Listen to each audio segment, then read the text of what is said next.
At 12:15 a.m., one man received an alert that could have ended the world. He was trained to report it immediately. Instead, he hesitated. During the Cold War, hesitation was considered dangerous. Computers were trusted. Protocols were absolute. And when alarms sounded, there was no room for doubt. Yet on one quiet night in 1983, a single decision stood between routine procedure and global catastrophe. This is the true story of the man who chose not to start World War III. To understand how close the world came to disaster, it is necessary to understand the atmosphere of the early 1980s. The Cold War was not just a political conflict. It was a constant psychological pressure shared by millions of people on both sides of the Iron Curtain. The United States and the Soviet Union possessed enough nuclear weapons to destroy the planet several times over. Each side believed the other was capable of striking without warning. Fear shaped policy, military planning, and daily life. In 1983, tensions were especially high. The United States had deployed new nuclear missiles in Western Europe. NATO was conducting large-scale military exercises that simulated a nuclear conflict. Soviet leadership, already suspicious and defensive, feared these exercises could be used to mask a real attack.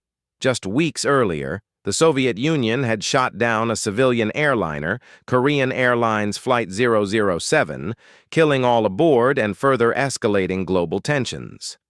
The world was on edge, even if most people did not realize how fragile the situation had become. To protect itself from a surprise nuclear strike, the Soviet Union relied on an early warning system known as OCO. This system used satellites to detect the heat signatures of missile launches from the United States. The idea was simple. If American missiles were launched, Soviet leaders would be warned with enough time to respond. The system was advanced, but it was also new, complex, and not fully tested under real-world conditions. On the night of September 26, 1983, Lieutenant Colonel Stanislav Petrov was on duty at Serpukhov 15, a secret command center south of Moscow. Petrov was not a famous general or a powerful political figure. He was a mid-level officer with a background in engineering. His job was to monitor data from the early warning satellites and report any signs of an incoming attack to higher command. Shortly after midnight, the silence of the command center was shattered by an alarm. Red warning lights flashed. The system indicated that a single intercontinental ballistic missile had been launched from the United States toward the Soviet Union. According to protocol, Petrov was required to report this immediately. The information would travel up the chain of command and could ultimately lead to a nuclear response. Moments later, the system updated the alert. It now reported not one missile, but 5. 5 American missiles allegedly heading toward Soviet territory. In the logic of nuclear war planning, this was the worst possible scenario. A confirmed attack required an immediate response before Soviet missiles could be destroyed on the ground. The window for decision-making was terrifyingly small. Inside the command center, tension filled the room. Other officers watched Petrov, waiting for him to act. The computers were confident. The alarms were loud. Everything suggested that the system was working as designed. But Petrov felt uneasy.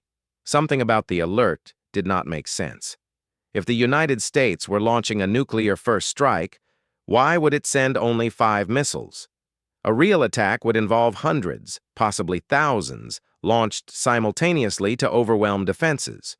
The scenario on the screen did not match the logic of nuclear strategy that Petrov understood.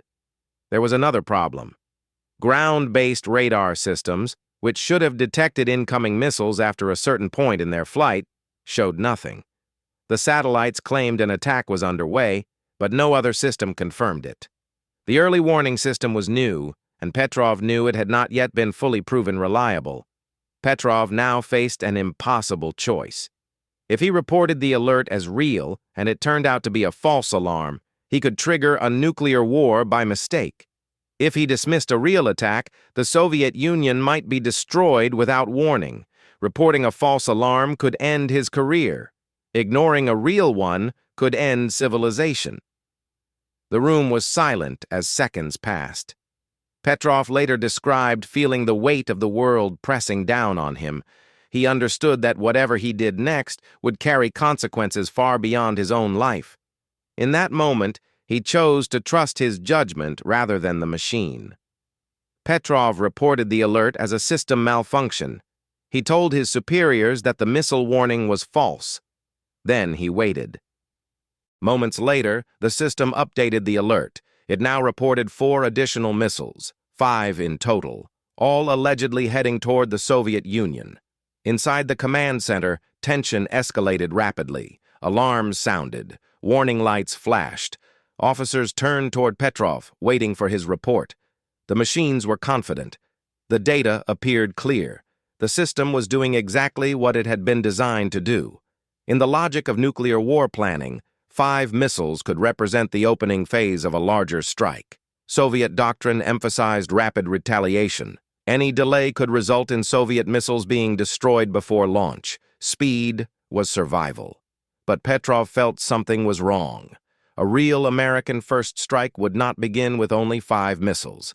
It would be massive, overwhelming, designed to eliminate any chance of retaliation. The scenario displayed on the screen did not align with strategic logic. There was another inconsistency. Ground-based radar systems, which should have detected incoming missiles after a certain point in their trajectory, showed nothing. The satellites reported an attack, but no other system confirmed it.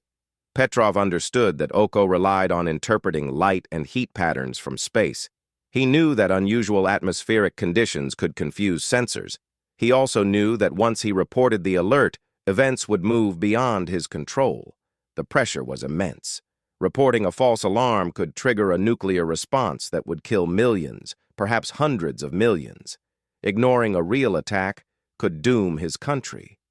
There was no correct answer, only a choice that felt less irrational than the other. Petrov later described feeling as though he were sitting on a hot frying pan. Time seemed distorted. Seconds stretched endlessly. The weight of responsibility pressed down on him with crushing force. In that moment, Petrov chose to trust his judgment rather than the machine. He reported the alert as a system malfunction. Then he waited. The minutes that followed were agonizing. If missiles were truly on the way, impact would occur soon. Every passing second increased the stakes, but nothing happened. No radar confirmation, no explosions. Slowly, the terrifying scenario unraveled. Investigators later determined that the satellites had misinterpreted a rare alignment of sunlight reflecting off high-altitude clouds as missile launches. A natural phenomenon had fooled one of the most advanced warning systems ever built. The system designed to prevent nuclear war had nearly caused one. Despite the magnitude of what had occurred, the incident was quietly buried. Admitting the failure would have exposed dangerous weaknesses in Soviet defenses and embarrassed military leadership. Officially, the event was classified and downplayed. Petrov received no medal. He was not promoted. Instead, he was criticized for minor procedural errors. Over time, the stress of the incident took its toll. He left the military and lived a modest life, largely unknown to the world. For years, humanity remained unaware of how close it had come to annihilation. People slept peacefully while alarms rang in a hidden bunker. They woke up the next morning unaware that history could have ended hours earlier. Only after the collapse of the Soviet Union did details of the incident emerge. When the story became public, many described Petrov as the man who saved the world. He rejected the title, insisting he had simply used common sense. His story reveals a deeper truth about the Cold War. Technology was meant to reduce risk, but it introduced new dangers. Machines could process data faster than humans, but they could not understand context, intention, or probability the way humans could.